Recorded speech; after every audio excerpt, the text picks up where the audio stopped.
Mold is very toxic. If you have a moldy mindset, it's toxic. You're operating in ignorance. And if you have a toxic mentality, you cannot be a successful business owner. You toxic. Yeah, I be tripping. I ain't gonna lie. And you're not able to grow effectively as you should. Tell me about it. And so I love the concept of the mold and being toxic.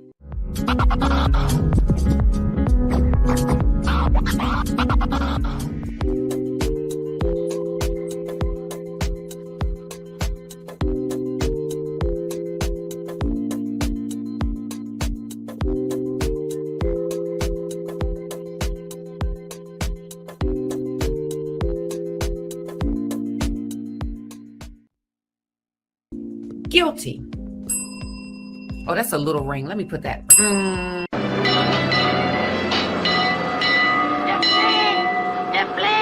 So anyway, let's go. And signed his brother's name on the summons. What? Tonight we have a fantastic, wonderful, special guest. Ron, where are you? Where is Ron right now? And we're going to go into it a little deeper also. But another thing about mold is experience of doing what she does, and she's going to talk about it right now. Let's break it down. When you know better, you do better. She knows better than I do. You have to have strategy. You have to have a plan. That takes strategy. And it's strategy, structure, systems, and empowerment. Critical thinking. You have all this knowledge, and it's really about how do you break it down for the audience. Man, you got me thinking back. I don't think I'm capable of breaking it down. Simple and it's actually fun to read. Can we please read this right now?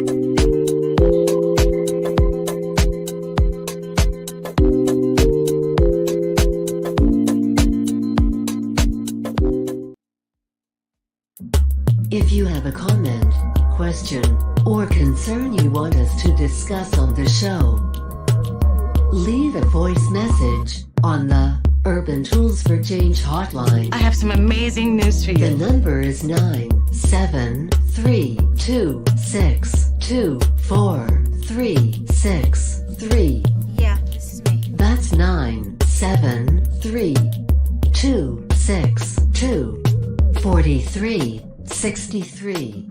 Call us anytime, day or night. It's worth looking into, isn't it? We want to hear from you. Welcome, welcome, welcome. Yes, my Urbanites, you have entered the Urban Suite with Dr. Lisa Lacan. Welcome, welcome, welcome. Listen, we have a wonderful, fantastic show tonight, so stay with us. I will be right back. Yeah. You are entering the Urban Suite with Dr. Lisa Lacan.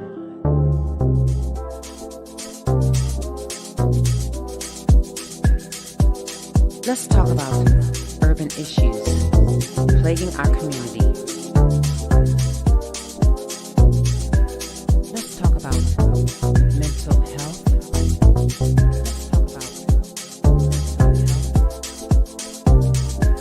Let's talk about sex.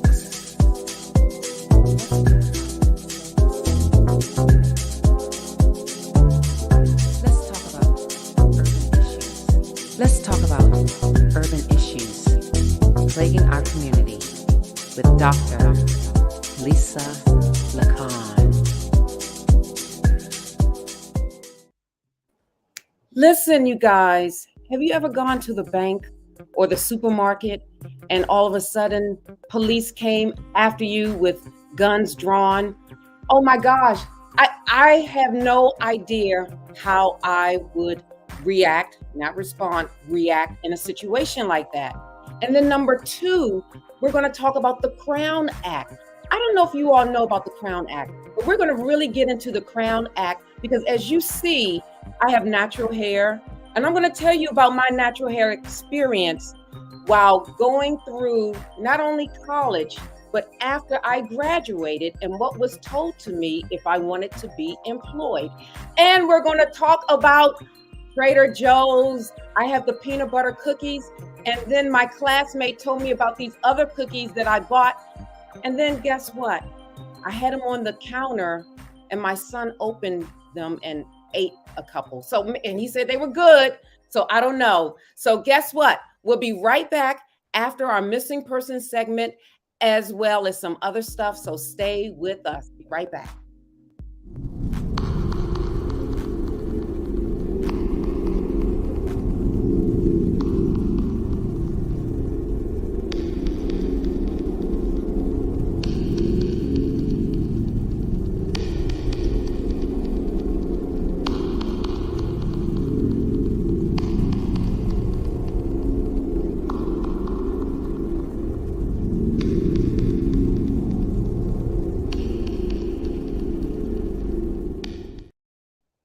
So my urbanites, for you all that are new to this show, every week I highlight someone that has been missing or is missing.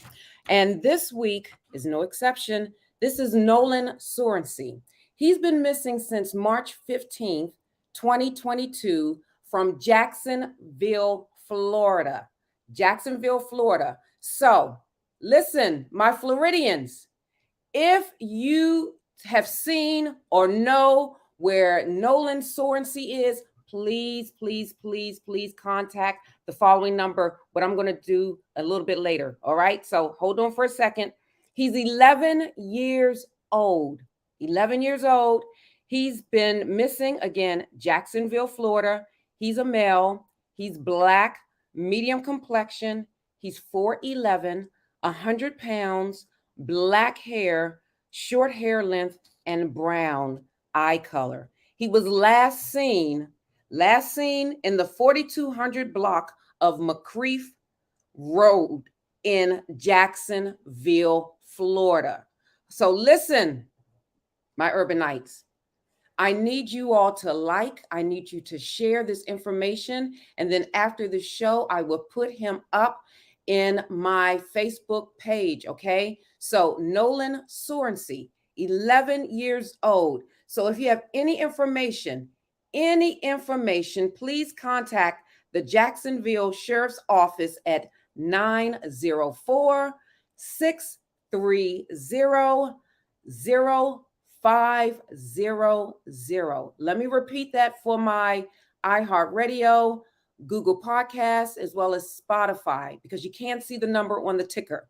It's 904-630-0500, or you can call BAMFI at 877-97-BAMFI. Listen, this is someone's child. This may be someone's sibling. Let's bring Nolan Sorensen home. All right. Hello, everyone. This is Dr. Lisa Lacan. Oh, guess what, you guys? I have some very exciting news. Folks, great news. I am moving my time to 7 p.m. Tuesdays. Listen. I think I'm getting excited. Are you getting excited? I heard from you guys, and I called a family meeting. I said, Miles, our community. Whiskers, that's my cat and dog. I am moving from 10 to 7 p.m. Good to hear. That's good to hear. Yo, that's big. I can't wait to see you Tuesday. New time, 7 p.m. Yay! All right, see you guys. Bye. Let me see you do that. Yeah, you're getting excited. Let's talk about urban issues plaguing our community with Dr. Lisa Lacan. Less than 3 years ago, California became the first state to ban natural hair discrimination. And today, the U.S. House passed the Crown Act. The act bans discrimination based on hair texture and style if that style is commonly associated with someone's race. CBS 8's LaMonica Peters tells us how the Crown Act played a major role in a legal case here in San Diego. For decades, some in the Black community have complained of being told that their natural hair is unacceptable at school and at work. Now legislators are one step closer to making hair-based discrimination a federal law. On Friday, the House passed the Crown Act by a vote of 235 to 189. All House Democrats and 14 Republicans voted for the bill, while 189 Republicans voted against it. Supporters of the bill say there are legal protections already in place, but the Crown Act is needed for clarification. Professionalism is not about fitting into Eurocentric norms. Professionalism is about competency, it's about skill and respect. Last December, Jeffrey Thornton and his attorney, Adam Kent, filed a lawsuit against Encore Global in San Diego. Thornton was also supported by activist Shane Harris, after he says Encore told him he'd have to cut his dreadlocks if he wanted the job. I expected that I was to remove my ear gauges. It's not a problem. I'd be willing to trim my facial hair. But I wasn't prepared to be told that I would need to cut my hair in order to comply with Encore standards. The Crown Act, which prohibits race-based hair discrimination, was passed in California in 2019, and Kent says Encore Global violated that law. Hairstylist Rochelle Jones has clients in the San Diego and Los Angeles areas and says the Crown Act will help improve people's lives. So yeah, I have clients who really get upset because they're not able to do what they want with their hair, and that there's someone in a corporate office that's sitting above saying you can't wear your natural hair that grew out of your scalp. So it's insane. A lot of women have a hard time with that. A lot of women are depressed behind that. U.S. Senator Cory Booker says current federal legal protections still allow some schools and employers to discriminate against natural and protective hairstyles worn by people of African descent. Now that the Crown Act has passed the House, it will head to the Senate floor, where Senator Cory Booker first introduced it back in 2019. Attorney Adam Kent also told me that he supports the Crown Act and he hopes that it passes the Senate as well. Cory's been popping up. Huh. Awesome. No wonder Cory's been popping up. Oh my goodness. Listen, the Crown Act actually stands for Creating a Respectful and Open World for Natural Hair. It's an acronym. That's Creating a Respectful and Open World for Natural Hair. And as you can see, my urbanites, I have natural hair. Look at that. See, I have natural hair. And I had to, a long time ago, I had to confront this very issue, because you all don't believe this, but when I was an undergrad in the early 90s, I had natural hair. I had natural hair. Now, when I first went to school, I went to Hampton University. When I first went into school, I went in assimilating as if, that means I had a perm. I had a perm and I had an asymmetric. It was like this. Curtis, can you imagine me with an asymmetric perm? Like in DC, I'm from DC, so we had the asymmetric stuff going on. So I had that, but I could not keep up with my hair. So it started to break, and I did not want to damage my hair because I knew those chemicals were damaging my hair. And if I didn't have the financial means at that time, which I did not, to constantly go to the beauty salon. So I let my new growth, my natural God-given hair grow, and then I cut it short. And I think during that time, it was maybe about 3 or 4 of us. I could say, count on one hand, how many of us females at that time had natural short hair. Now, there were some people, I don't know if they had locks or anything, but this is what happened to me. I had my hair short. It was fine in school, and then it was time for me to graduate. So if you look at pictures of me, my senior year, although I had natural hair, I had to let it grow because I had a conversation with my mom. She said, Lisa, if you want to get a job, you're going to have to do something with your hair. That's what she told me. And I was like floored, and I was so upset. And I'm like, this is the hair that I was born with. And are you saying to me that the hair that I was born with, that God gave me through you and then through my dad, isn't good enough? Although I had the intellectual ability, the skill set, the work ethic to do the job, that I could not be hired because of something that I was born with that God had given me. Oh man, I was so upset. So what did I do? I gave in. I got a perm. And then I stayed on the job. And then once I got the job and I was very proficient in my job, I started to grow my new growth back. And then I cut my hair again and I got a natural. So that's what I did. But I am glad that this has to happen. Well, I'm not glad that this has to happen. It's a shame that it has to happen, but I'm glad it's happening. That our God-given hair, listen to what I'm getting ready to say. The hair quality that God has given us, other people, the party goers, are saying, guess what? Your hair quality is not up to our standard. So if it's not up to our standard, you have to change it to assimilate to look like us. Isn't that deep? When you really think about the audacity of a group of people to tell another group of people how you were born, how your hair was formed, fashioned, and shaped by God is not good enough for them. So now we have to legislate our natural hair.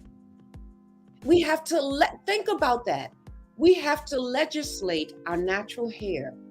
But the unfortunate part is you cannot legislate people's hearts. You cannot legislate their mindset because there's still going to be a level of discrimination.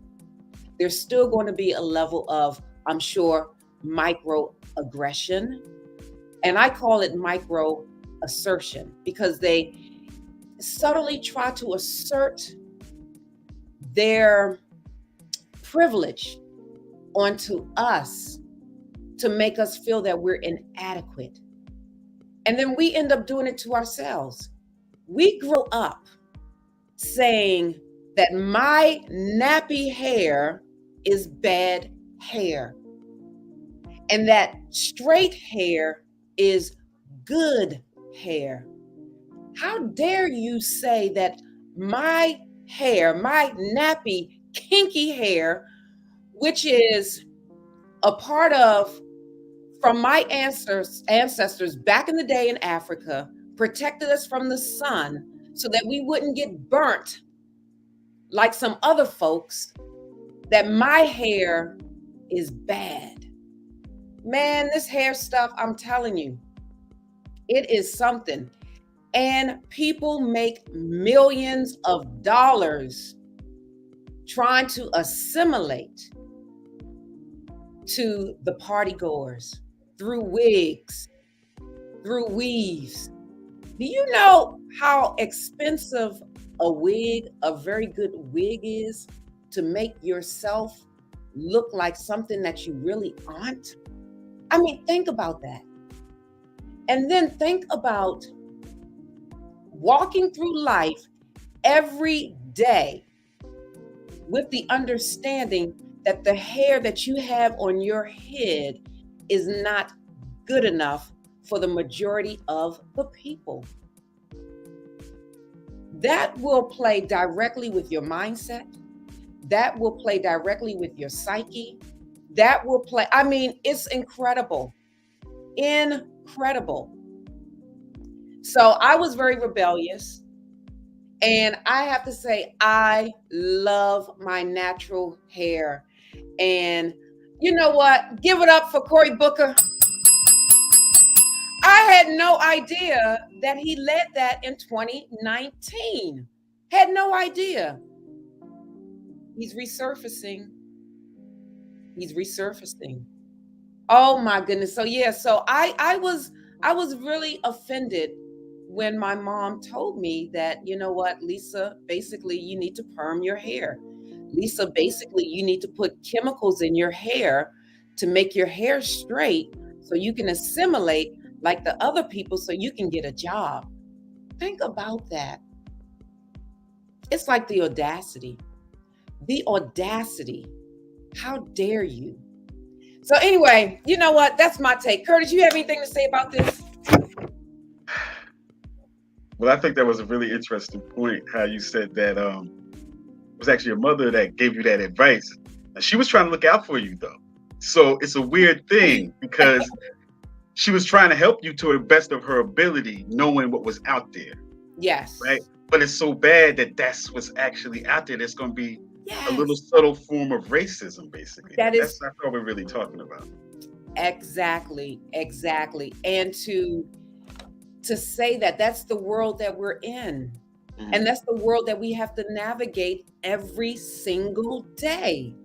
Yeah. That's why it's sort of like, for us, it's heightened in terms of being always on the alert, always being on the lookout, always trying to identify those subtle cues, always trying to, is this person going to accept me? When I walk in the room, am I going to be the only person that looks like me, a Black woman? And 9 times out of 10, I pretty much am. And on top of that, with a natural hairstyle that's in the form of a mohawk. I mean, it's like I'm an analogy. I mean, it's huh? Well, you know what? Before we go out of this segment, I just want to know, how does that feel now? Like, how long have you been rocking your natural hair since then?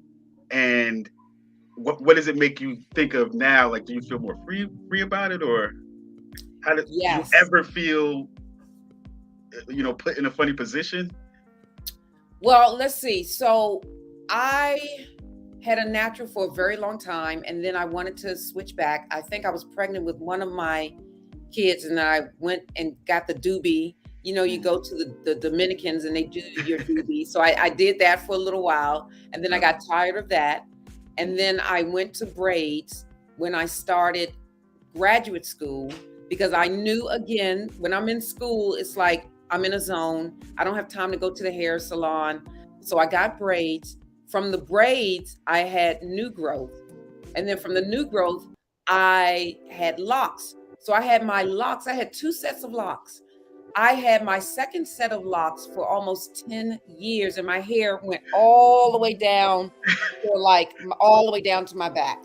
Yeah, that's funny, because I had the same thing. I had locks for over 20 years altogether. I had 2 sets, and my last set was down my back as well. Like, I got pictures of it. Yeah. And then I got tired of that because they were getting kind of heavy, and I was just like, I wanted to jump in the pool. I wanted to go swimming. I wanted to be liberated from a couple of things.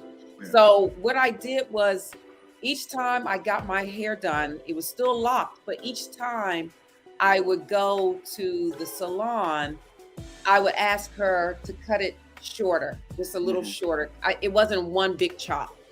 And big up to Allie. She was my loctician back in the day. We rocked for a long time. And I have to say, the last time I left her, it felt like a departure, because, you're with your loctician for so long. Right. And you got somebody in your hair. In your hair, right. And you're talking stuff about, family issues and stuff like that. And then I eventually cut it in 2017 or 2018. I can't remember.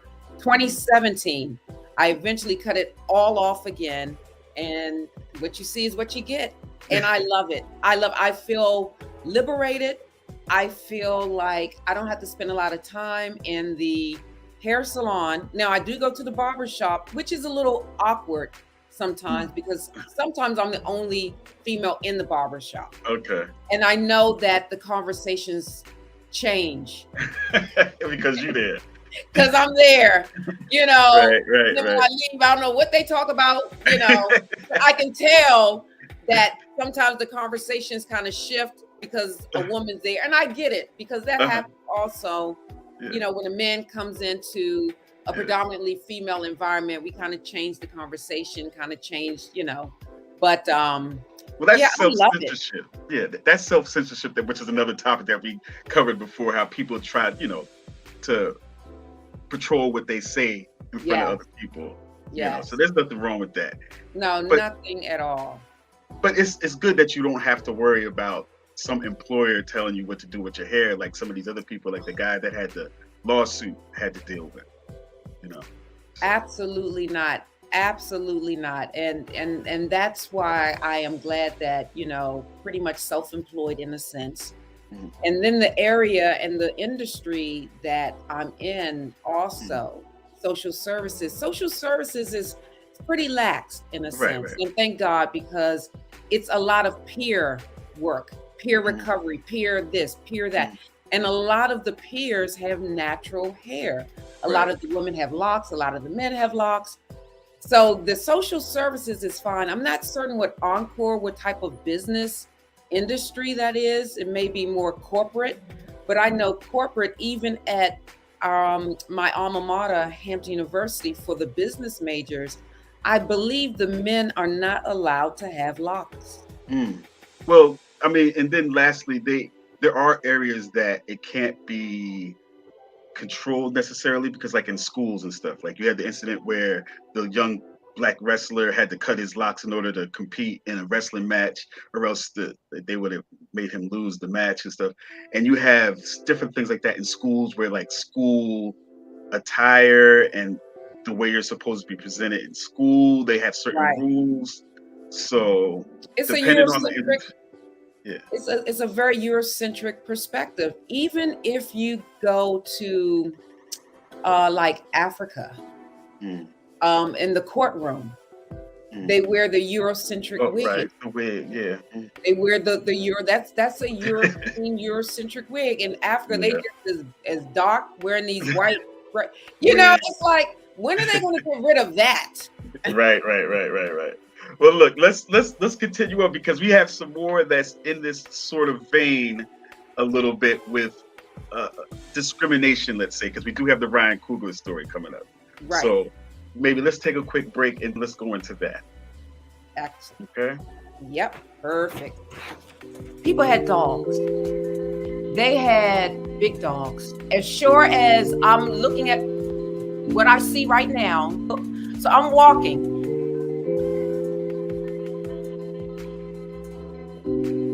I'm like, oh my gosh. I kid you not, you guys. Thank God I had my grandfather's umbrella. And with that long black umbrella, I had to poke and step. It was either eaten or beaten. I was not going to be a dog's Alpo that day. So I had to fight. I just had my umbrella just sticking, and because the dog was like, arr, arr, arr, arr. And then the owner finally came out the house. I don't know where the owner was. Obviously, he didn't have his door locked. You're an awesome person. I'm sitting here taking notes. I feel like you're awesome, and I just love your style. Your bear principle hits it right on the nail. That bear effect is there. For sure. That's also the bear effect. Wow, nice. I gotta ring the bell for you. Yes. Your bear factor is that too. I would like to have a house, a car, a family, a dog. The bear, the bear comes out. The bear comes literally. Out. Put that right next to bear. Put that right next to bear. And by the way, that was a crazy scene from that movie. Oh, that yeah. bear scene. Без резких движений. Вот так, все. Есть. Нормально, все в порядке, мы пошли. Ебать. Because guess what? Your thoughts could be faulty. Your mind could be playing tricks on you.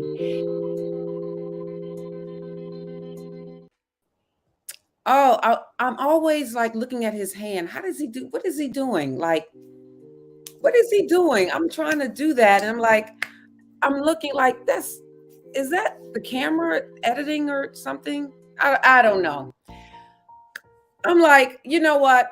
At the end of the day, it really is two words, Curtis. You're supposed to say what, Lisa? What, Lisa?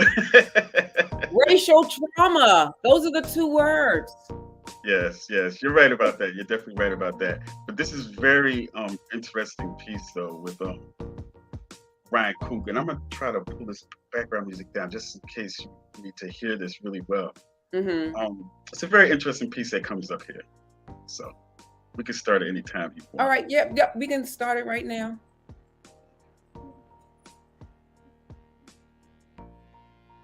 Just hang tight right there. I'm gonna talk to you for One sec, bro. Say what? Just 1 sec. Somebody take my glasses off my face. Take your glasses panic off? attack, bro. I got you. Did you hear right there? He said, "I think I'm about to have a panic attack, bro." That's what Oh, he said. I think I'm about to have a panic attack. Panic attack. Yeah, he said, "Take my glasses off my face. My I think I'm God. about to have a panic attack." So he tries to gather himself a couple of times during it. You need some air? I mean, I gotta be honest with you, man. I just can't believe this, man. Is that my family's baby nurse? Did y'all have her detained right now? Who? The baby nurse, the Filipino woman that was in the back seat. Did y'all have her detained right now? Yes, she's being detained. All right. Can you, did the officers explain what's going on while we're out here? Not really, man. All right, so we got a call based. What did he say? Who's in the back seat? A Filipino woman that takes care of his baby. That's who he was giving the money to. So she gets paid in cash, and I don't know, like full disclosure or whatever. It was $12,000 in cash that he was getting out, right? And he was giving it to the Filipino nursing aide. Or she's the babysitter, the nanny. She's the nanny. Right. Of the kid. So. And she was in the back seat of the car with the kid. Well, no, they had her in the backseat of the police car, handcuffed. Oh, the nanny? Yes. Oh, they had her handcuffed Bonnie and Clyde. I guess. I guess if that's what you want to call it, but this is, Oh man. Okay, so okay. All right, let's continue. Just to remind you of who this is. I heard somebody ask if I passed the note. Yeah. This might have been one of these. So basically, we got a call, and from what we got the call, it seemed like someone was trying to rob the bank. Something about you passing a note to the teller, something to that effect. Can you just tell me what's going on? Or? Yeah, bro. It's a medical assistant that works in my house that prefers to be paid in cash. Every time I make a withdrawal to pay her, because it's a large amount, she works a lot. Yeah. If I don't write down on a note how much I went out, and then I don't want it ran through the money counter. It's interesting because he never not once said who he was. Right. Now he never said, "I am Ryan Coogler." It's Coogler. You have Ryan Coogler. Oh, look, he is cooler. Look. Thank you for the nice spot there. Yes, but he never once said, "Who I'm right." Do you know who I am? Yeah, he never plays that card in this. He never played that, which is interesting. Now, why do you think he never played the "Do you know who I am" card? Maybe because that's not who he is as a person. Like, he doesn't go around flaunting his status like that. Or on the other hand, it's like maybe he's embarrassed that he's being handcuffed, so he doesn't want people, like he doesn't want it to be on TMZ with his face, you know what I'm saying? Like showing that that's him. Like, it's hard to say. That's a very interesting point though, because there's something psychological going on that they asked him, when he was saying, I'm about to have a panic attack. He said, "You want to take the mask off?" He was like, "No." He's like, "No, I don't want you to take the mask off." Right. So it's like he didn't kind of want to be seen. He kind of wanted to disappear. Right. Incognito. He kind of wanted, and just psychologically, he just didn't want to be there. You know what I'm saying? Like, he didn't want any of that situation happening. He don't want to reflect him bad, back on his business and this and that. You know what I mean? So right. But it's interesting. I'm almost certain if this happened to someone of a different persuasion, they would have said, "Do you know who I am? Yeah. Do you know? I am the director of one of the top so and so block. Do you know who I am? Do you like?" Yeah. But because we cannot do that with the cops. What do you call it again? When I was talking about the barber shop, where you have to Self-censorship. Yes, that's what I think he's operating in, because I think if he were of a different persuasion, perhaps this is my opinion, if he were white and this would have happened, he would have said, "Do you know who I am?" First thing. They're like, "Don't you know who I am? You can't do this to me." But he doesn't. He's not even assuming that part. He's like, "Man, I could be dead. I could have been dead 2 minutes ago." But that's what he's still messing with his mind. That's this multi-millionaire director still has to retreat back because of racial trauma, that he can't say who he is, and that he has more money than the bank teller, more money than the cop put together. All of them cops. All of them put together. Right. It's such a humbling experience. It reminds me of back in the day when black men used to carry a sign, "I am a man. I am a man." And they're 50 years old, they're 40 years old. Like, they don't see us for who we are. And sometimes we don't see ourselves for who we are because of that.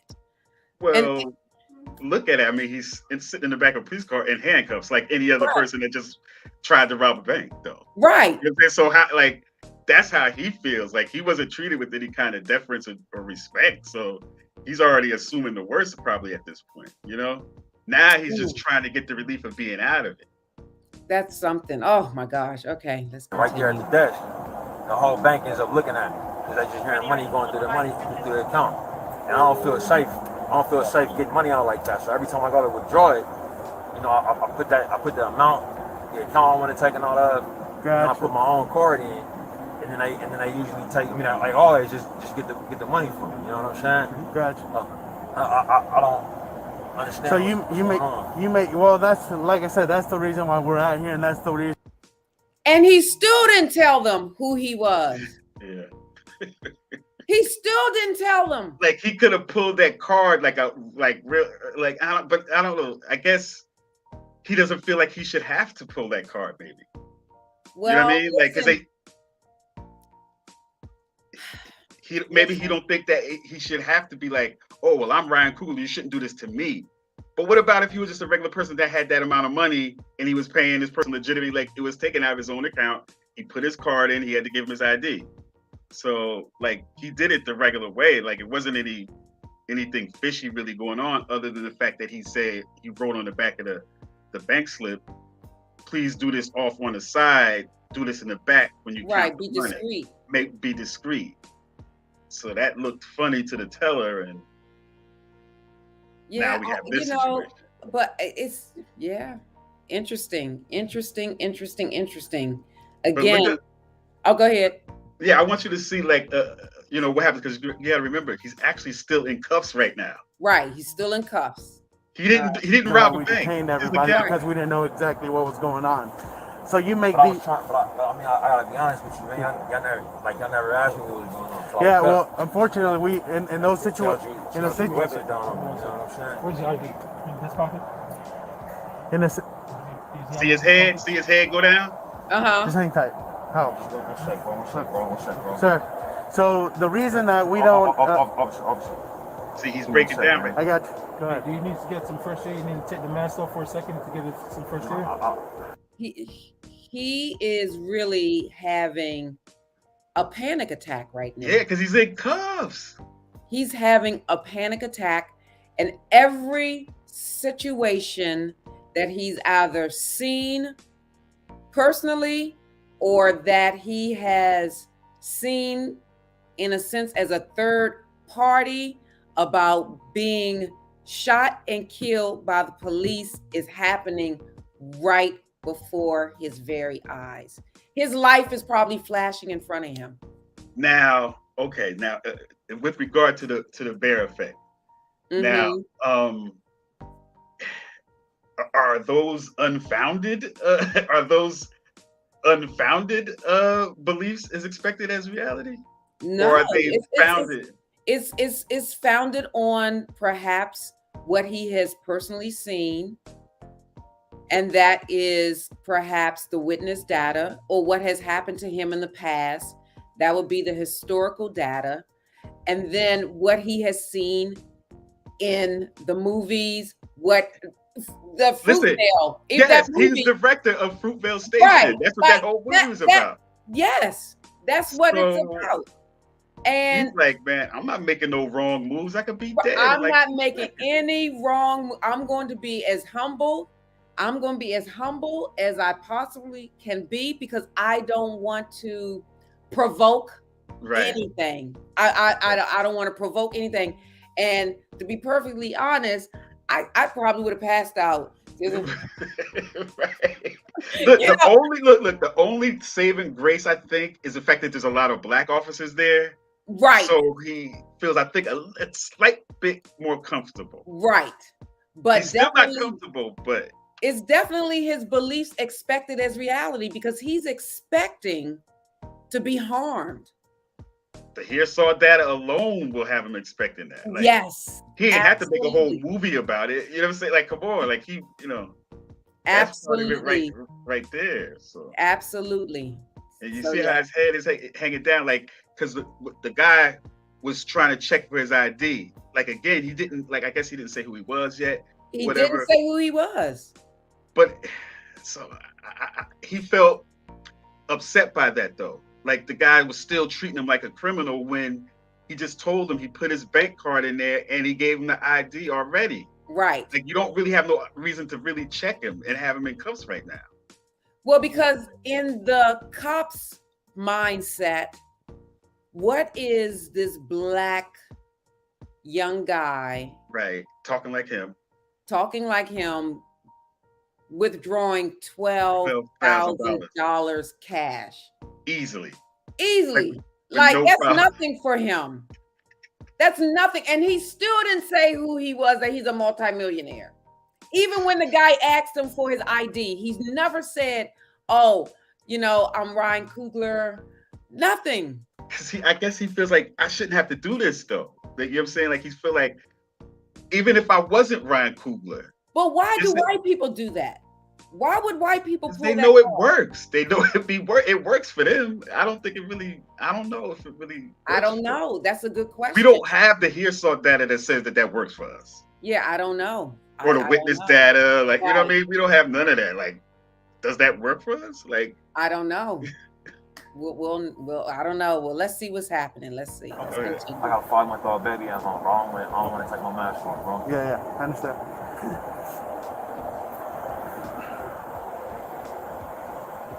I'm just trying to manage my emotions right now. I understand. Trying to manage his emotions. So, like I was about to tell you, the reason we don't come out and unfortunately, the seriousness of the call doesn't allow us to. Officer, let me ask you a question, sir. Yes, sir. You're talking to me right now, and I'm cuffed in the back of the car. Yeah. My team's driver's cuffed. Yeah. I imagine in the back of the car. Yeah. And my baby nurse that takes care of my baby is cuffed in the back of the car. Yeah. Is there any reason we can't have this conversation once you get these cuffs off everybody? And we back to being treated like standard members of society? Is there any reason for that, bro? Yeah, that's fine. We'll go ahead and get you out of the handcuffs. I'd love to have this conversation with you, man. But I got this is I understand. Then I have to say the cop is acting okay. Yes. And that's why it's important to have community policing. Seriously, because if it were another type of cop, perhaps, I don't know. It wouldn't have been as understanding. Right. He's not, he might have, that cop might actually have an idea of who he really is. Right. That cop might already know who he is. Right. So he's like, oh, dude, that's Ryan Coogler. I know. Right. You know what I'm saying? Like, I know he got the money. I know he ain't trying to rob this bank. Right. So he's acting different. The other cops don't necessarily know. So when that guy came up to ID him, he was like, "Yo, back up, man. Just go back over there." Right. That cop told him to go back over there. Right. You know what I mean? Because he's like, "No, don't mess with him right now. He's about to have a panic attack." Right. You don't Give him need some this. breathing room. And I Yeah. think you're right. I think that cop caught wind of who it was. Yeah. All right, let's continue. We just while they're getting you guys out of handcuffs, I stated to the officers that arrested me that had their Glocks out. Yeah. That I was pulling money out of my own account. I understand. I put my own bank card in there before the lady went in the back. You know what I'm saying? They had Glocks on him. And he said that purposefully so that we would know what they had on him. Yeah. He said Glocks. He didn't say guns, he said Glocks. Because he knew what kind of gun it was. Like, he's been around those guns. He's had done movies. Like, he knows exactly what kind of gun and what that gun could do to him. Right, the if they pulled damage the that trigger. a Glock can do to him. That's why I said I have a 5-year-old baby at home. Like, he was just like, yo, I could have been dead. Like, so he's just going through it right now. It's like, but he's still trying to stay calm on the exterior. Yes. He's not trying to wild out. Right. Not trying to yell, but he wants to. He wants to black out. This is what we go through every single day, though. Yeah. Can you imagine this level of tension navigating through life, just driving home every single day? Yep. Oh my gosh. All right, let's continue. So we have to confirm that. You gotta understand, we don't come out because of the seriousness of the call. We don't just come out, and unfortunately, in a situation like that, you don't get the benefit of the doubt. We detain and then we ask questions later. That's exactly what I went inside for. You can take them out, the other people that are handcuffed. All of them handcuffed. So that's why we. Did they have the 5-year-old handcuffed too? I think he said I don't know if he said a teen or somebody. It was somebody else, like somebody that was with him and the babysitter. Everybody was in handcuffs. And they was just like, what's going on? What happened? Come out with weapons. That's why you're detained, and then we ask questions later because of the nature of the call. So,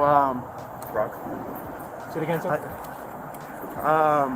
It's nothing for me to say, man. Like, I gotta get all y'all names. Yeah, that's fine. That's fine. Yeah, that's not a problem. Y'all got cards? No, we don't have cards, but if you got something to write on, do you have anything? I'm not reaching into nothing, grabbing nothing. So y'all can give me something to write down on. Y'all can put it down. All right, we can get you some paper. We'll get you something. See, he said right there, I'm not reaching, I'm not grabbing for anything. Like, even though it seems chill right now, I'm not giving y'all no excuse. Right. To exactly. shoot me. He still feels like he's gonna get shot. He could get shot at any minute because they said, "Does somebody got a pen to give him to write down everybody's name?" He's like, "Nah, I'm not writing down. I'm not reaching for no pen. That's right. I'm not because they're all gonna say I reached for their gun or something." That's right. Like, and that's his bear. That's the bear effect. His belief expected as reality. Yeah, because we didn't even talk about, like, okay, maybe he might even believe in some sort of conspiracy theories or whatever. People might be, people sometimes are paranoid, like, yo, I'm rich, whatever. The man wants to get me. You know what I'm saying? Like he could be thinking conspiracy theories right now. He's like, they hired these cops to kill me or something. You know what I mean? Like, he could be thinking anything. Yeah. All right. Talk about the Biggie and Pop thing. Everybody's names on it. I'm not reaching in there, bro. Like, y'all just came to get me. Ryan had guns on me in a while, bro. You know what I'm saying? I'm trying to get my own money out of my own account. You know what I mean? Like I gotta. I don't know. She ever had. She can. He said, I'm not reaching anywhere, bro. He's like, I'm not reaching anywhere. Right. I don't blame you. Oh, you have the keys, Pat? Okay, you can give her the keys. It's a major problem, man. And the officers that was arresting me, I was trying to communicate that with them. You know what I mean? I got y'all reaching for my badge. I got my ID hanging on my hip. I got you. And he still has not told them who he is. He still hasn't said, I'm Ryan Coogler. I made Black Panther. Panther. Of Wakanda. You know what I'm saying? Like, damn, I'm like, come on, Ryan. Come on, tell them who you are, man. Tell them who you are. They're reaching for your ID, or do you want them to be like, oh, wait a minute now. What? You know? Yeah. I don't know why he's not saying it. I don't know why he's not saying it. He feels insecure. Maybe he don't want, like, maybe, like I said, maybe there's a conspiracy thing in his mind. He's like, I don't even want them to know who I, like, you know what I mean? I don't even want these people to know who I am, type of thing. Like, he don't want the police to know who he is. Like, I don't But you know, know. it's interesting because when you're confronted with different things, people operate differently. Like, there's certain people that I would never want to be stuck in an elevator with. Nope. No. They would drive me batty. Like, no. And then there are certain people that I would not mind being stuck in the elevator with. Someone that's like, okay, let's see how we can get out. But if I have someone that's like, oh my God, panicking and oh stuff, my yeah, God, panicking. oh Lord, you know, I'm like, I can't deal with that. I can't deal with that. But this is interesting. And then what else is interesting is how he's dressed. Yeah. You Do would you think never, that's a negative or? No, I mean, you would just never, he's just very unassuming. Like, you would never assume that he's a multimillionaire the way he's dressed. Right. You know, so is that a bad thing? Like, is that like, no, is that like I mean, the I hair like thing? that. To me, you don't have to flaunt, you know, that you have all these millions. He's just going to the bank, running an errand, and he's not getting out of a car that opens up with wings. You know, he's not wearing Louis Vuitton. Right. Shoes, and you know, he's just, you know. Isn't that kind of like the advice that your mother gave you? Like, you got to look a certain way for them to accept you, type of thing. Yeah, exactly. So Exactly. Like, damned if you do, damned if you don't. Right. Yeah. Right. All right. Let's continue. Let's go. It's hanging on my hip. Yeah. You feel me? Like, it's not. Like, I gave him my bank card. You feel me? Yeah. Like Do you understand where we're coming from? Do you understand that we didn't just show up here and draw guns on you? We showed up because the call came in. I understand. Yeah. That somebody fucked up. Yeah. That's why I'm right now. You know what I'm saying? I know I'm on here trying to make a movie. You know what I'm saying? Now I can say I bet his watch costs a lot of money. Ooh, maybe he's flossing the watch a little. Like, look at my watch. Costs more than your whole yearly salary. Watch. I know Probably, he's not wearing a cheap watch. Of course. And he just finally said, "I'm out here trying to make a movie." Right. He's actually filming Black Panther 2. Right. That's what they're filming in Atlanta right now. Right. Black Panther Part 2. He didn't say that. He just generally said, "I'm out here filming a movie." Right. And then he looked at his watch. I'm sure his watch is expensive. It's like, do you see my watch? It's right. Like, exactly. Like, hello. I'm not. But do you see my watch? Hello. Like, this watch costs like $300,000. What'd you say? I said this watch costs hundreds of thousands of dollars right now. Exactly. I see these watches. I kid you not, for $170,000. Right. I'm like, so what would that watch do? But like, I don't know. I can't even imagine what a watch would do for $170,000. Look nice. Look right. That's about it, right? All right, let's see what else. In Atlanta, you know what I mean? I had to write letters to Stacey Abrams for the I had to understand why I'm here. He threw in Stacey Abrams' name. Oh, okay. I'm trying to take care of some personal business. And I get 2 hammers from Hey, y'all do me a favor and give it, write down all our names and put it on a paper form. He don't have nothing to write on. Okay. Just put all of us. I had guns drawn, taking money off my own account. You know what I'm saying? Hey, do me a favor. Do me a favor. Just step out. Now he's getting a little bit. It's a problem. I need everybody. They're writing all our names down. You know what I'm saying? And I need to find out who made that call in there. Yeah. You know what I mean? From the bank. I need to find out who made the call. That's fine. You have all right to do so. Yeah, I got. But I just want you to understand what my sergeant advised you on the nature of the call. That's all I need you to understand. Have you ever considered speaking to them before you make a transaction like that? Have you ever had something like this happen? Have I ever been arrested? No. Wait, what? Listen to what he said. Have you ever? No, I am listening. Okay. Have you ever considered speaking to them about what it is you're trying to do prior to doing? So can I explain something to you? Yeah. I went to CVS out here the other day to get a vaccine. I came outside smelling smoke in the parking lot. What is he saying? What? He's saying another incident like where he went to CVS or something. I think like he's trying to explain that like he tries to be low key out here. Like he doesn't want to Of like course, he go wants to be low key. I mean, people kidnap people like him. right. Like so he don't You want to be know? making those special requests and going to the side and doing all this. He just want to let people, tell a person to be discreet. Don't make a big deal about who I am. I'm just being low key right now. You know what I'm saying? Like I just walk around here like everybody else. Don't, separate me out like that. So I think that's what he's trying to have do. a personal banker? Right. Like that's what the cop was saying, and he's gonna agree with that in a second. But he's about to say that he went to this bank and that bank and he never had a problem.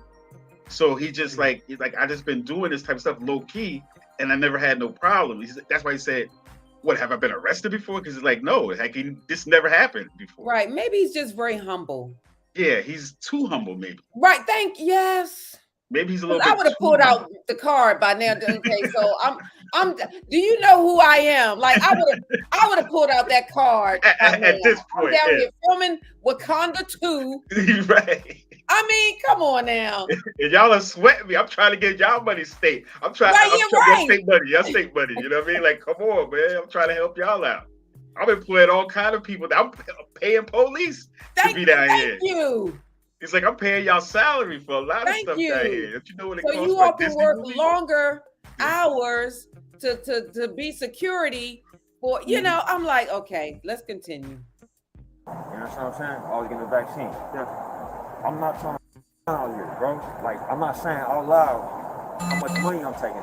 That's what I'm saying. I'm not talking about speaking to somebody like that. I'm saying, hey, can I speak to a manager in an office somewhere? Have you ever considered doing something like that? I'm consider it now that y'all I'm yeah. trying to take money out. But up to this point, at every Bank of America I ever gone to, never happened. Gotcha. You know what I'm saying? I understand. So y'all explaining y'all perspective, right? Yeah. Y'all the ones with guns and vests. You know what I'm saying? What's my perspective? What's my perspective? I don't know. At the bank, she never said it was a bro. Yeah. Like I said, hey, is that gonna be okay with you? She said, yeah. I put my own card in, put my own pin in. She asked to see my ID. I gave it to her. Yeah. And she goes in the back, and I'm waiting for the and then the people keep coming out. Hey, they taking care of you. They taking care of you. Everything's it's taking a little while. Next thing I hear. Yeah. I hear Glocks getting pulled out. That's what I hear. I hear Glocks getting pulled out from unholstering. Hey, sir. And as a result of that, seriously, if that has never happened before, it would probably be good for him to talk this through with a therapist or something, because that's a very traumatic event. Right. You could hear the trauma coming out right now. Because yes. Like now he's almost saying how he really feels. Like he wants to black out really right now. He's like, yo, y'all just pulled, like I heard a gun pulled behind me. He thought it could have been somebody robbing him. He was almost happy it was the police on a certain level. You know what I'm saying? Because at first he thought he was getting robbed. Right. You know what I'm saying? Like he all he heard was a gun behind him. You know what I'm saying? So he thought the worst was about to happen. But then when he saw it was a policeman, he's like, on second thought, this might even be worse than somebody robbing me.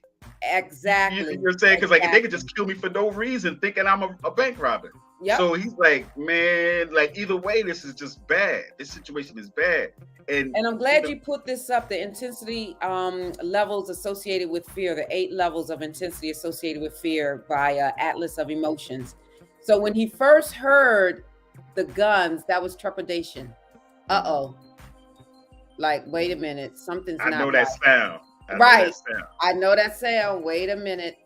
And then when he actually saw, that's when kind of his nerves kicked in and he went through the second stage, nervousness. And then when the nervousness did not subside, when they were talking with him and they put him in handcuffs, that's when anxiety kicked in. That wasn't extinguished, the anxiety.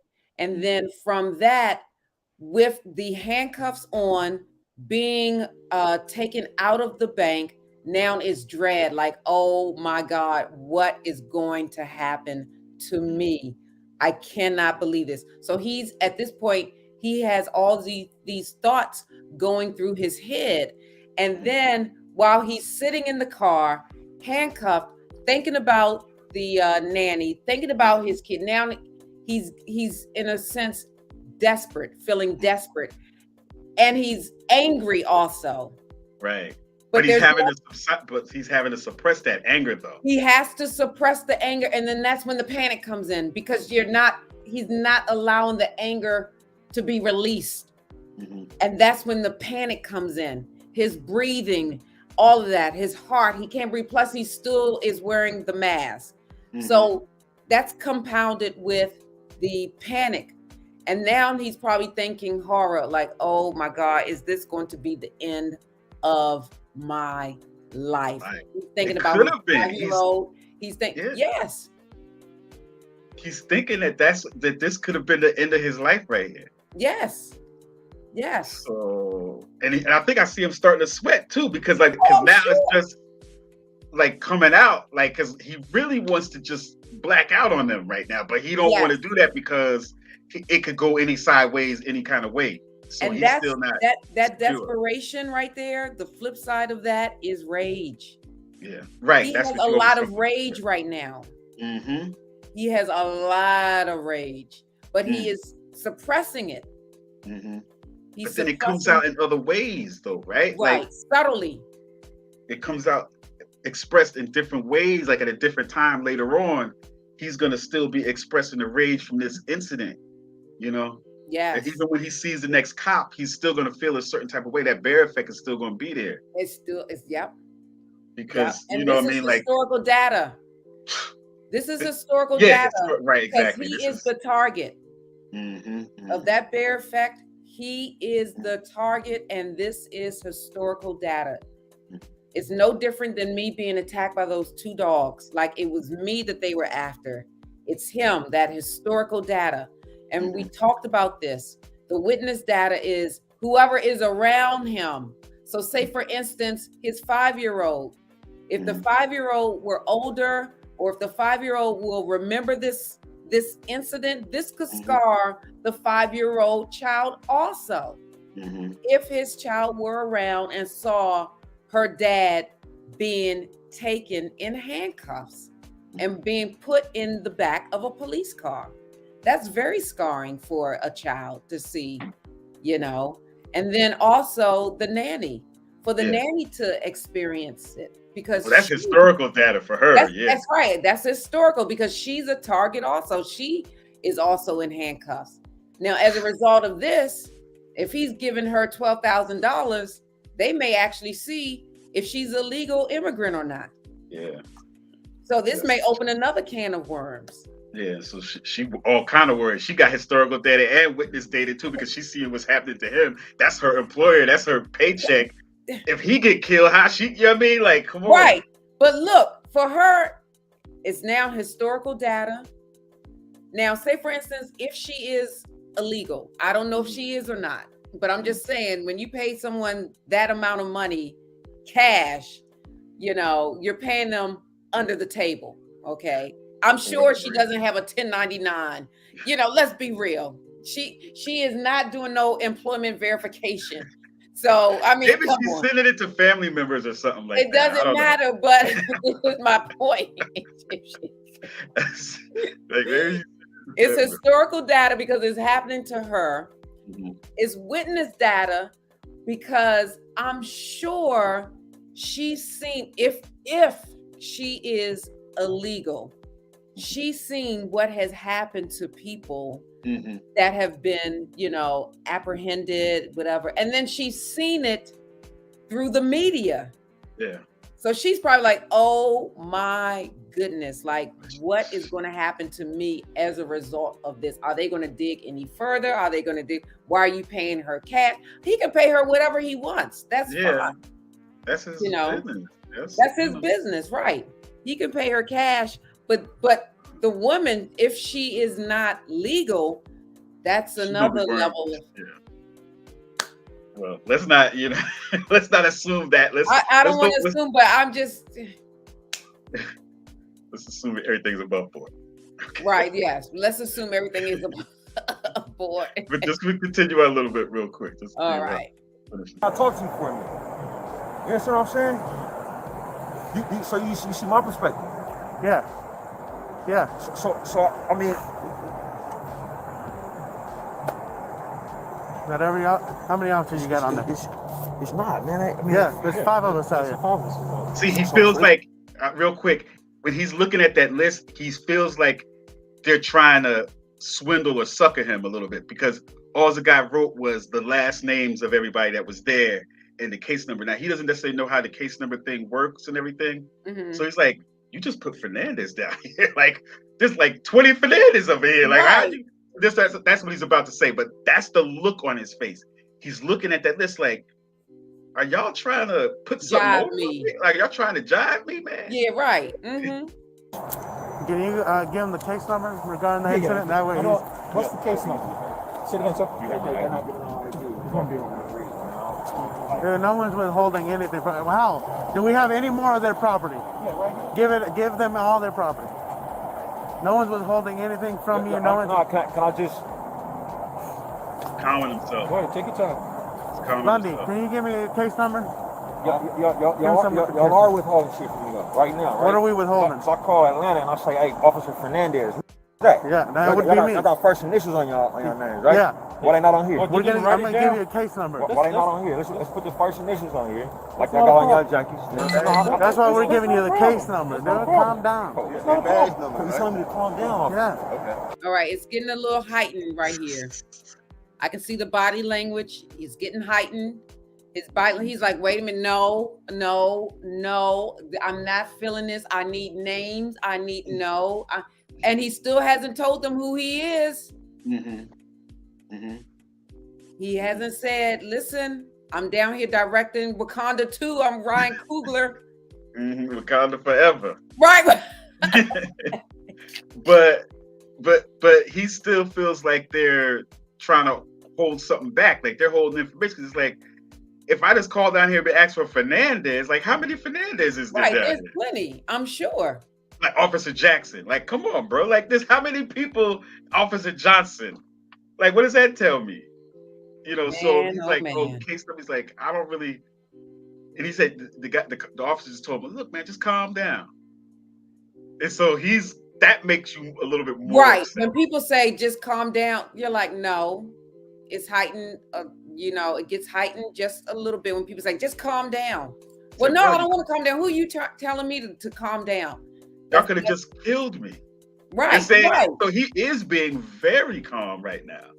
Absolutely. We're talking about how calm he is, like to his detriment, almost. You know what I mean? So they're telling him to be calm. Yes, I am. We're giving you a case number that identifies every single person that was out here. We've got cameras. Excuse me? I don't know how case number is. Okay. Yeah, like I got you. I just know you got a very common last name. Fernandez? Yes. Okay. And I'm gonna call the office. I'm gonna call Metro Atlanta and say Officer Fernandez, and they probably got more than one. I got you. That's all I'm saying. Okay. You feel me? And you telling me got about withholding? 6699. All right. Well, we're gonna give you everything that's associated with this call. Everyone's recording. There's no question about what happened. All right. I mean, we could probably end it there. End it there. That's basically what happened with our buddy Ryan Coogler. Oh man. That's an ordeal to have to deal with that. Even in somebody in his status, you know what I mean? Somebody with his abilities, somebody that has done so much to contribute to society. Right. Yes. Still being put in that situation as if he was just like a regular common crook. A regular common crook. Everyone was going around Wakanda forever. Everybody. Like I'm sure some of them officers was doing that. Yes. They took their kids and their kids dressed up. Like they were in Wakanda, and their kids probably thought there was a real Wakanda. Right. And so he gave that to all of them. But it's like he could have been like, well, this is how y'all repay me? It's like this is what I get. Like, y'all could have just killed me by mistake. Like y'all could have just like the lady with the taser and thought like, oh, I thought I was about to tase him. Right. And just shot him in the back. It could have been a mistake and he could have been dead. Yep. So that's not cool, man. Like you just put a lot of trauma on that man. A lot. And like I said, he may be having nightmares right about now as a result of that, because that is very traumatic. All right, so what do we have up next? Well, we're gonna go into the BMI spot, but lastly, I just want to say too, like when you talk about the clients of BMI and everything, and we have to provide them solutions to get out of some of these situations, and that's what the commercial addresses, how BMI gets people out of those situations. But situations like this lead to a person being desperate, having misplaced rage, doing wrong things, maybe ending up on the wrong side of parole and stuff like that. Right. So maybe you could just touch on how BMI does address those types of problems. Right. Well, it's interesting because what I do in terms of counseling. So when I see someone, especially I love working with the youth, because we work with youth with disabilities, and oftentimes their disabilities are emotional disorders. And for youth with emotional disorders, it's sort of like they may go from 1 to 10 within 5 minutes. So we have to teach them how to regulate their emotions. And oftentimes it's about regulating our emotions. And what you saw with Ryan Coogler was he regulated his emotions. And that's so important, because you cannot be moved on what you feel. And this is what I speak with my clients about. You can't operate on your feelings all the time. I feel like, say for instance, hitting somebody over the head. Do you really hit them over the head? No, you have to regulate your emotions. And also in my line of work as a certified rehabilitation counselor, we really don't look at feelings. We look at your thoughts, your cognition. What are you thinking? What are your thoughts? That's why when I talk about the bear, your beliefs expected as reality. That's why I talk about the mind, because it really stems with your mindset and how, one, you cannot be rude or operate based on your emotions. And two, you have to understand how to regulate your emotions. And it takes work. It takes being mindful where you are in the situation and really understanding the consequences. And that's what he did. He understood the consequences if he were to operate in his feelings, if he were to operate in his emotions at that present time, he may have been shot. Versus, okay, let me think about what could happen if I operate in a certain way. And that's what he did. I give it up for him, because he did a wonderful job. Because although the cops are supposed to be the professionals to de-escalate, oftentimes they don't know how to de-escalate, and they don't de-escalate. It's up to us. How do I keep this situation at a minimum without heightening anything? And he did it. And it's really about de-escalation tools and things that you need. I'm going to invite a police officer in the urban suite so we can really talk about that. So the officer can tell us what we should do in a situation like this and what we should not do in a situation like this. Even though, like I said, the police officer is the professional with the uniform on, but they have problems. They have issues just like anyone else. And just because they have that uniform on does not mean that they are skilled professionals. Right. So you got to protect yourself, in other words. You have to protect yourself, because you never know who you're going to come across, and you never know what happened to them right before they encounter you. Well, lastly, the way that BMI helps people protect themselves is giving them opportunities and purpose through work, right? Exactly. Employment. And through employment, and you said something very key, purpose.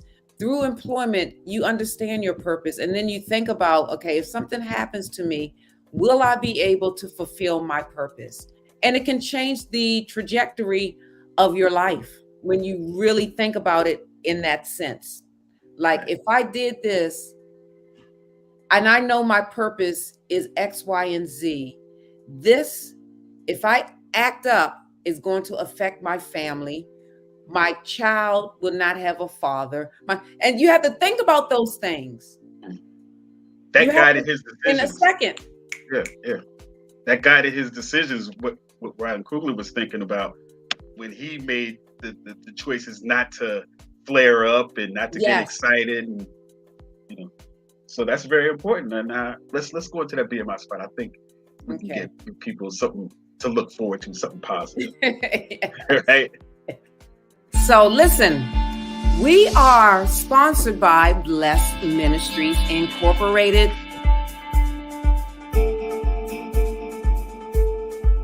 The Urban Suite is sponsored by Blessed Ministries Incorporated.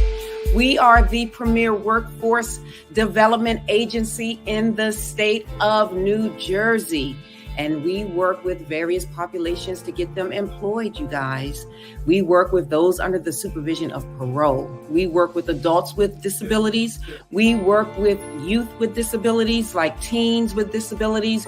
We work with those impacted by opioids in the state of New Jersey, as well as those that are receiving like food stamps and things of that nature. We do put people to work.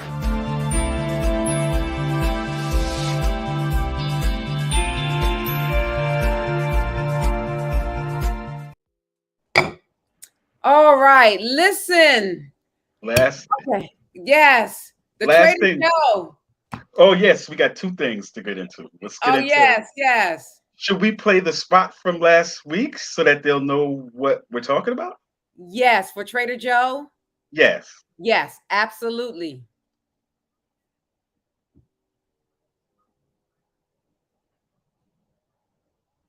I guess we have it. Oh, Trader Joe's. Oh my gosh. Let me tell you why Trader Joe's is being flushed down the toilet.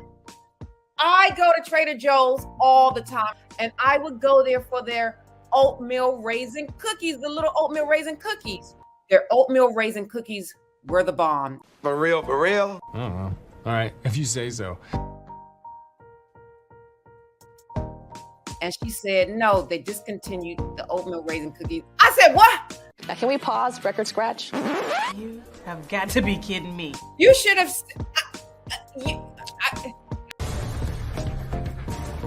What? I look like a drunken man walking in that parking lot. I was so discombobulated. I couldn't find my car. I was like this, like what? I'm serious. My oatmeal raisin cookies, they're gone. The heavenly aroma still hung heavy in the house, but it was gone, all gone, all gone. So because of that, Trader Joe's,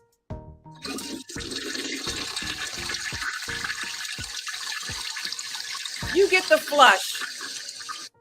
But I will say this, Naomi, she kind of calmed me down. That was the worker at Trader Joe's. She said, well, sometimes in life you have to try something new. Open your minds. And I know this, but I didn't want to hear that at that time. No, I had a reason. I had a reason. What was the reason? I had a reason. What was the reason? I had a reason. What was the reason? I just explained. I know this, that I have to try something new. So next week on air, I'm going to try their peanut butter cookies. Now, I don't like peanut butter. Like, they had all these peanut butter cookies. Who eats peanut butter cookies?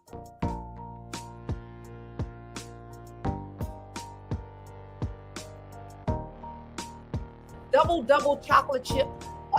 Why double chocolate chip? Can't they just have chocolate chip? What's the double?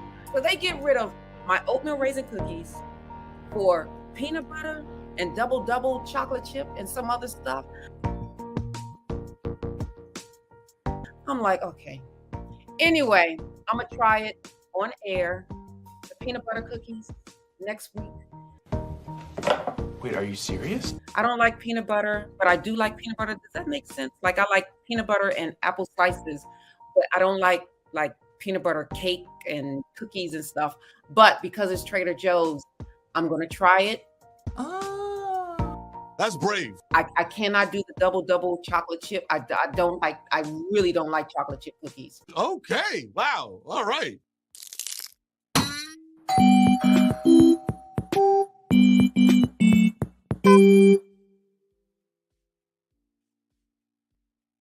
All right. So I have in my hands, like Tara Banks used to say, in my hands, I have the crispy, crunchy peanut butter. Where's the thing? Crispy, crunchy peanut butter cookies from Trader Joe's. And then I have another one. Curtis, I didn't tell you about this one. So my old classmate from Hampton, she told me about the oatmeal cranberry Dunkers cookies. So I have that as well. So I'm going to try both. Now, my son opened this one. I can't keep anything in this house. Lord, I'm like, that's for the show, but he said it was all right. So I am getting ready to try this crispy, crunchy peanut butter cookies. Now, let me tell you, Curtis, I don't think anybody's going to buy these cookies because they had so many of these cookies. The ginger snaps, which are excellent, were almost gone. And then they strategically are placing these cookies right by the checkout stand so that if an impulsive shopper will look at the cookies, they're going to buy them because they know nobody's going to eat these peanut butter cookies, but I'm getting ready to try them. So look, if these cookies are nasty, I'm going to bring them to work. Oh, no. See, now why you say that? Because somebody may like peanut butter cookies. Yeah, I mean, I like peanut butter cookies. Really? I like all kind of cookies, though. Oh, all right. Here I go. They don't even smell. Ugh. And you like peanut butter on apple slices, but not in cookies necessarily. But you're gonna give these a try. Yes, I could eat peanut butter out the jar. Okay. But cookies, cakes, and stuff like that. And then that woman was putting peanut butter on her face. That's disgusting. People. What you say? Oh, you blocked out. I can't hear you. Hold on. Oh, a peanut butter facial. A peanut butter facial. Oh, that's what a peanut butter facial is? Okay. Yeah. Here I go. This doesn't even smell good.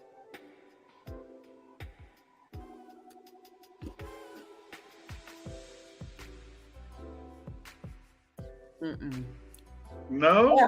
No. No? Oh. I hope you got something to wash that down. I do. I had to get some. Wash the taste out your mouth. Now, what is it about the peanut butter that you don't like? You don't like the flavor of the peanut butter? You don't like the grittiness of the cake? Because a lot of people don't like oatmeal raisin. Those happen to be your favorite. But a lot of people don't like oatmeal raisin. They feel like those are for old people and stuff like that. People's favorite is actually those chocolate chip cookies. Well, that's I can tell because they have about 10 of them. Yeah. No, not feeling What is it about the peanut butter you don't like? I don't know. I can't explain it. It's just like chocolate ice cream. I hate chocolate ice cream.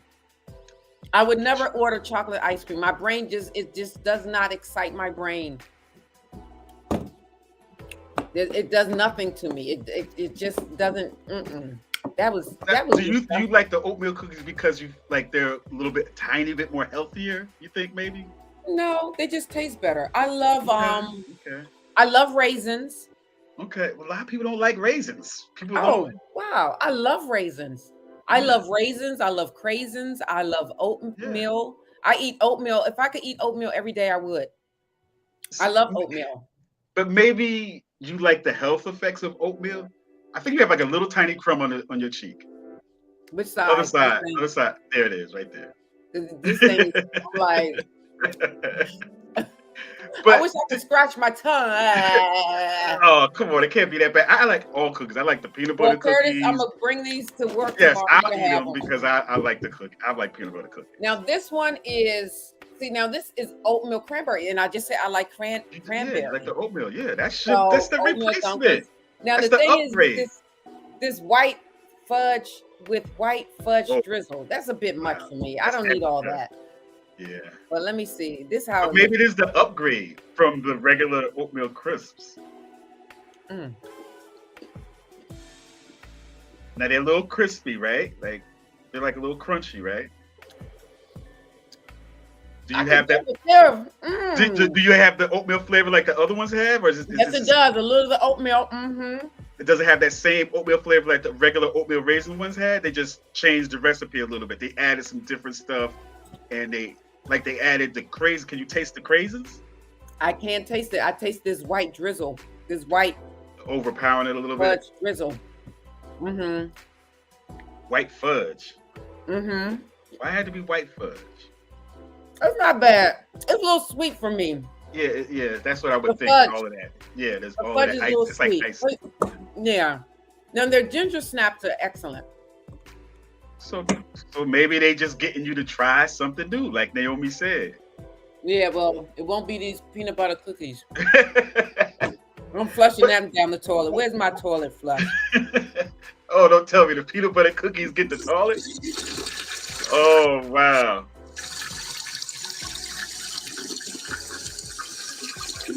These are hold good. on. They're a little sweet. All right, hold on. Let's go to the last one. You got one more over there. What was that other one that that your son opened already? Oh, that was this one, the Dunkers. The white fudge drizzle. Oh, okay. So you just had the peanut butter and the I couldn't stomach the chocolate chip. There's no way I can do chocolate chip. For real? Like that's people's favorite cookie. What did you talking I don't know why. Yeah. Okay. I had to wash it down with some sangria. Oh Lord. I'm getting like Tasha K. I'm getting like Tasha K tonight. Oh no, don't do that. all the winos. You talking to the winos out there? No, don't be talking to the winos. Gonna make me play her machine video in a second. Hold on. But look, since we doing a little bit of a reaction, let's just have you try to transition out of the Trader Joe's cookie challenge. And what we say, they were 1 and 1, right? 1 and 1. But the Dunkers were a little too sweet for me. Yeah, that's the only problem. But they still had that. They had a nice taste. Raisin flavor. They could just lose all that extra icing and all that stuff. Yeah, I don't need that white fudge drizzle. Mm-mm. Okay. Well, you know what? Let's just try to bring something else up. Okay. And in the context of everything that we've actually been talking about tonight, from the Crown Act to police discrimination with Ryan Coogler and stuff, and the anxiety and stress that brings, I just want you to look at this video and tell me what you think the overall message is, and tell me what you think the singer's message is. Okay. Not the first singer, but the singer that comes up live on the thing. Okay. All right.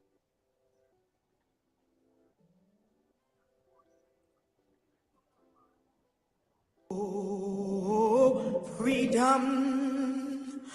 Oh, freedom. Oh, freedom over me. And before I'll be a slave, I'll be buried in my grave and go home to my Lord and be free. Oh, freedom. Oh, freedom. Freedom. Oh, freedom. Oh, freedom over me.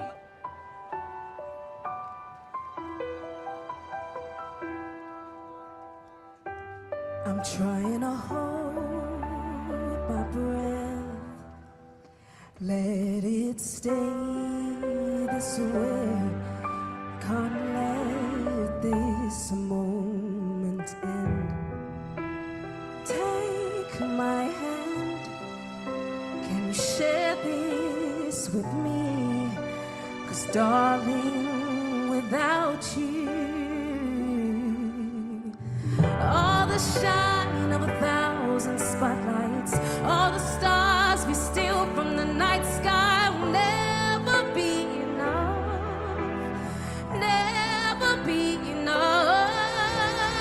Towers of gold are still too little. These hands could hold the world, but it'll never be enough, never be enough for me. Never, never, never, never, never for me, for me, for me. All the shine of 1,000 spotlights, all the stars we steal from the night sky will never be enough, love, never be enough. Towers of gold are still too little. These hands could hold the world, but it'll never be enough, love, never be enough.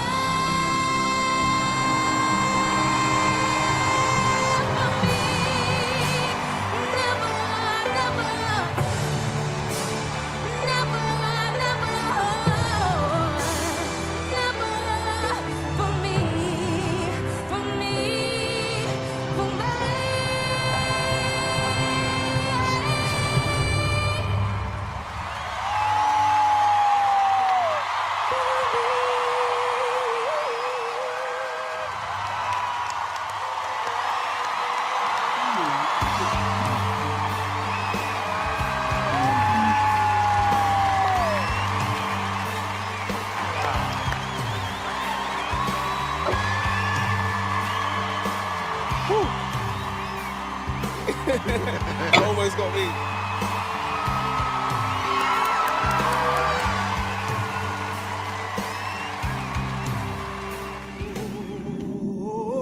Freedom, oh, freedom, oh, freedom over me. You're gonna make me cry. See, I'm crying. I'm like, wait. I'm like floored. I'm like, oh my God, you see my eyes? I'm like, I can't cry. Don't cry. Don't cry. Don't cry. To my Lord and be free. Oh, freedom. You see the little message at the end there? Oh, freedom. Oh, freedom over me. Over me. Oh. And before I be unsaved, I'll be buried in my own grave and go home to my Lord and be free. Oh, that was beautiful. Oh my gosh. I wasn't No. expecting that. I should have had my tissue. Well, Oh listen, my God, but I have this. I can get.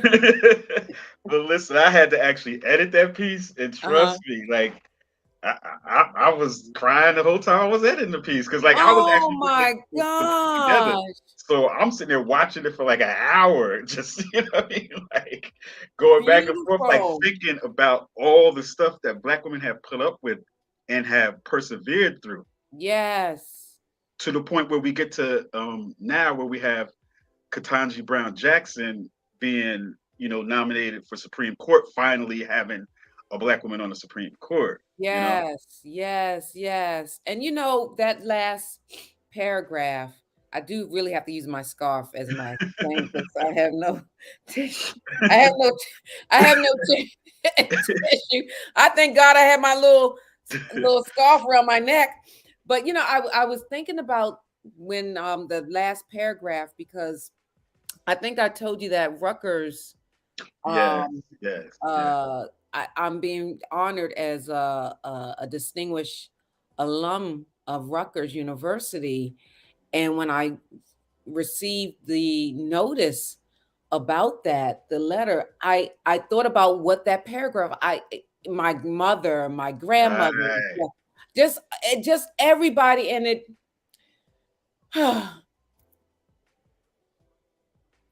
I always tell my children when they are getting ready to do something monumental, do your ancestors proud. Right. Do your ancestors proud. Because you know what I think about? I think about someone from my family, your family, from, the shores of Africa. They endured that ship where they were so close to someone physically, and the person that they were next to perhaps vomited on them, defecated on them, urinated on them. Some of them may have been raped. Some of them may have been beaten. And when I think about that, I'm not going to waste my life when someone endured that Right. for the longest time, being shackled Yeah. up in this little boat, not knowing where they are going. And then someone may have died next to them. Like, it's like, that's why I'm like, do your ancestors proud, because they had the resilience to make that voyage, to make that trip, whatever you call it, so that we could be here to fulfill our purpose. Yeah. Yeah. And that's powerful. That's Mm. powerful. Mm. So that's in celebration of Women's History Month. We want to offer that little piece as well to just say that there have been so many strong Black women that have laid certain foundations and been leaders and guided people out of, even, physically out of slavery. Yes. You know what I mean? Like with Harriet Tubman and stuff. So, there's so many people that we have to thank that we won't even know the names of. Yes. So we just got to keep that spirit to want to be successful and to be Yes. able to endure those times when, like, you got a gun pulled on you or whatever like that. Yes. You can look past that and say, "This, my purpose is bigger than this, and it's not going Yes. to end right here. My Yes. purpose is going to go on from here. So what do I have to do to get to that next place Yes. where I can make my ancestors proud?" That's So, right. Yes. Do your ancestors proud. That's what I always tell them. Every time I drop them off to college, anything that, like I said, they're getting ready to do something monumental, do your ancestors proud. Absolutely. yeah. Absolutely. Because they made it, Curtis. They Mhm. made it. And as you see, Raquel Alkin, Yeah, Raquel Aiken. Raquel Aiken. Yes. She said, "Great show, sport your natural hair and be proud." Yes. Yeah. So that's a good note, right? That's Yes, a that's good an note. excellent note. That's an Yeah. excellent note. Man, this show was beautiful. It was a great show. Well, this is what do you always say when you talk about urban tools for change in the show? You always say where you learn, laugh, cry, and grow. And grow. That's So right. Laugh, learn, you did cry, all of and that. You did grow. all of that Did today. all that today. Laugh, learn, cry, and grow. Oh my goodness. And with that said, wow. So we looked at, the Crown Act, talking about natural hair, Ryan Coogler, how we looked at, his mental health during that particular segment, and what we need to do to understand how to regulate our emotions so that, you won't be in a coffin, perhaps. Mhm. And then just, even with the Trader Joe's, and I did pivot. I took the chance. I did not like I did But not you like them. tried something new. I tried something new. I tried something new, We're because people that scared. know me know I am definitely a creature of habit. When I go to a restaurant, I get the same thing. Over and Sometimes over. I just don't want to try anything new because I get disappointed. But I Lisa, tried. real quick, with Uh-huh. people trying something new, can you explain what the hotline number is for them real quick? Because that's Yeah. something new we're going to be trying, right? Oh, Lisa, why did you? Oh my God, Lisa just went off the went off the stream for a second. But I'll play you this so that you guys can know what the while Lisa's getting herself situated. I'm gonna play you guys this so you'll know what the hotline number is.